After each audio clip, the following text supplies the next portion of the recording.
Salut tout le monde, c'est Laurence pour Feeling Good. Aujourd'hui, je voulais vous donner des petits trucs pour l'été, les vacances. Donc, qu'est-ce que vous devriez faire quand vous voulez faire garder votre chat chez vous ou ailleurs peut-être? Et ici, la personne qui va m'aider à l'expliquer, c'est le beau Rex. Puis Rex est au réseau Secours Animal, il attend de se faire adopter. Il aimerait beaucoup savoir cet heureux problème de se faire garder. Donc moi, qu'est-ce que je pense? C'est si vous partez pour moins de 3 jours, vous pouvez laisser votre chat chez vous, mettre beaucoup de nourriture à plusieurs endroits dans la maison, pas tout à la même place. Et si vous voulez être sûr qu'il n'y ait pas de problème, mettez au moins 2 litières si vous avez un chat.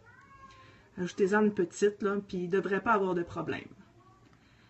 Si vous partez pour plus que 3 jours, je dirais 3 jours à 2 semaines, c'est sûr que changer notre chat d'un environnement, aller le mettre ailleurs, c'est pas la meilleure chose, surtout si on a un chat stressé. Si on a un chat là, qui ça ne dérange pas du tout, faites ce que vous voulez si vous avez une bonne maison pour l'amener. Mais si c'est un chat un peu stressé, je conseille de le faire garder à la maison.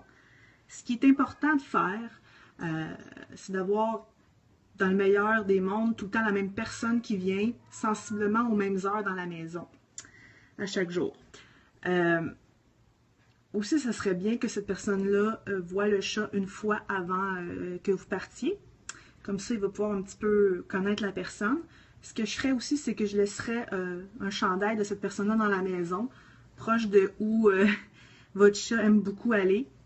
Et comme ça, il serait habitué à sa senteur pour quelques jours avant. Puis après, quand elle va venir dans les autres jours, à tous les jours, je laisserai aussi un chandail pour que le chat s'habitue à sa senteur.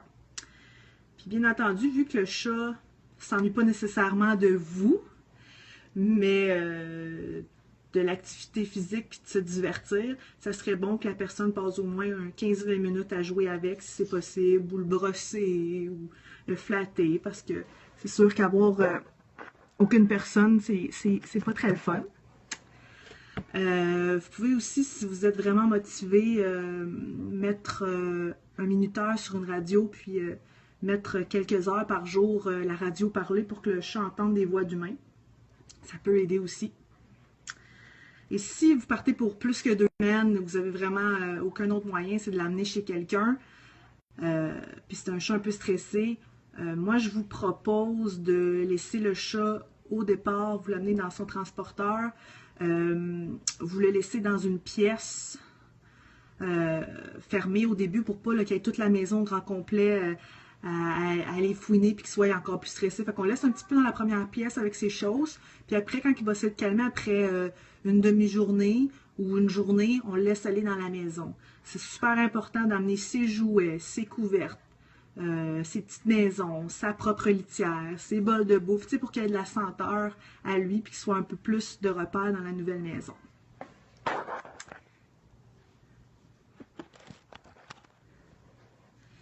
Viens ici, mon Rex. Alors, c'est des petits trucs qui peuvent être bien utiles. Si vous avez des questions, n'hésitez pas à m'écrire après cette vidéo sur mon Facebook. Je vais y répondre avec plaisir.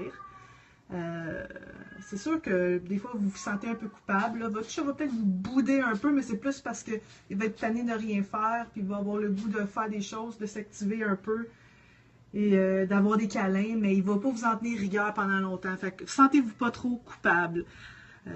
Le mieux, c'est qu'il ait ses besoins comblés. Ses besoins comblés, puis un peu d'attention, puis tout va bien aller. Alors, on dit bye bye, Rex! Bye!